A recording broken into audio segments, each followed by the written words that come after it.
राजस्थान की बात करते हैं, जहां पर मुख्यमंत्री अशोक गहलोत आज उदयपुर जाएंगे। इस दौरान वो कन्हैया लाल के परिवार वालों से भी मुलाकात करेंगे। इसके बाद दोपहर 1 बजे कानून व्यवस्था पर अधिकारियों के साथ गहलोत की एक बैठक होने जा रही है। आपको बता दें 28 जून को टेलर कन्हैया लाल की उदयपुर में बेरहमी से हत्या कर दी गई थी। राज्य सरकार ने कन्हैया लाल के परिवार को 50 लाख के मुआवजे का ऐलान भी किया है। उदयपुर में इस घटना के बाद विरोध प्रदर्शन हुए थे, जिसके बाद यहां पर कर्फ्यू भी लगा दिया गया था। और इस वक्त हमारे सहयोगी उदयपुर में ही मौजूद हैं सौरभ शुक्ला। सौरभ, यहाँ मुख्यमंत्री कब तक पहुंच रहे हैं, परिजनों से मुलाकात करेंगे और इस वक्त किस तरह के हालात बने हुए हैं? कल हमने देखा किस तरह से नारेबाजी भी हुई थी। बिल्कुल जय, इस वक्त अभी भी कर्फ्यू लगा हुआ है। पूरे उदयपुर में इंटरनेट सर्विसेज सस्पेंडेड हैं।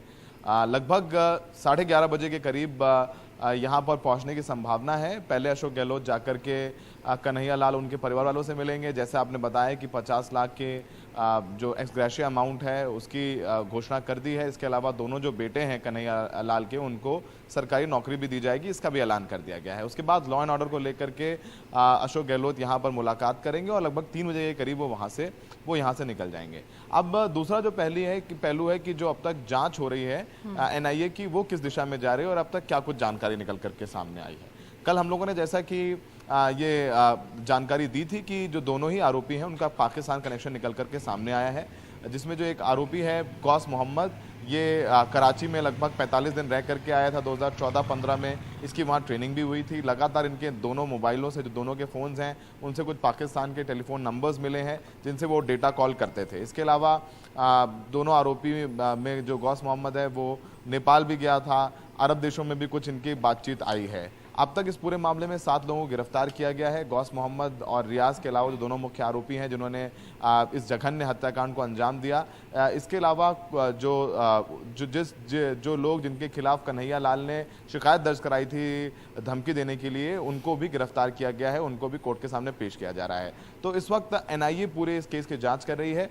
जो राजस्थान एटीएस है उसके आईजी प्रफुल्ल कुमार, जो अब तक एसआईटी हेड कर रहे थे, अब वो राजस्थान एटीएस अब असिस्ट कर रही है, सहयोग कर रही है एनआईए का। तो फिलहाल कोशिश यही है कि जल्द से जल्द इस पूरे जो पूरा केस है उसको क्लोज किया जाए और कोशिश यही है कि इनकी जो टेरर लिंक्स कहां से जुड़ रहे हैं। अभी तक एक पाकिस्तान के संगठन दावत इस्लामी का नाम सामने आया है जिससे ये लोग एसोसिएटेड हैं। क्या इसके अलावा भी इनके कुछ और दूसरे आतंकी संगठनों से संबंध हैं? और जैसा कि कल भी जानकारी मिली थी कि ये दोनों ही रियाज और गौस मोहम्मद आईएसआईएस के जो वीडियोस हैं, जैसे वो बीहेडिंग करते हैं, उसको देखते थे, उससे प्रभावित होकर के उन्होंने इस जघन्य हत्याकांड। बिल्कुल सौरभ, यही उम्मीद करते हैं कि 25 से 26 इन लोगों को जल्द से जल्द प्रोसिक्यूट करके इन सख्त से सख्त सजा जो है वो दी जाए, ताकि आगे कोई ऐसी भी हरकत कम से कम ना कर सके। सौरभ, अगर आप संक्षेप में बता सकें, उदयपुर के लोगों से आपकी बातचीत हुई होगी, वहां पर सांप्रदायिक सौहार्द क्या वहां पर बिगड़ा है? क्या लोगों में कोई कटुता वहां पर देखने को मिली? किस तरह की भावना लोगों के मन में है इस घटना के बाद?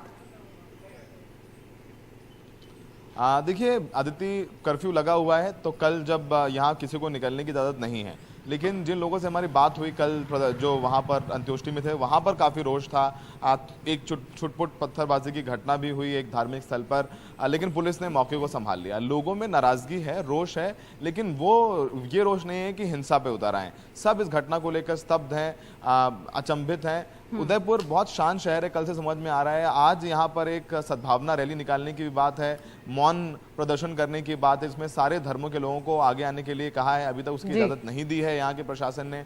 वो रैली भी निकाली जाएगी, लेकिन लोगों में रोष है, लेकिन ये नहीं है कि वो हिंसा करने लग जाए आकर के।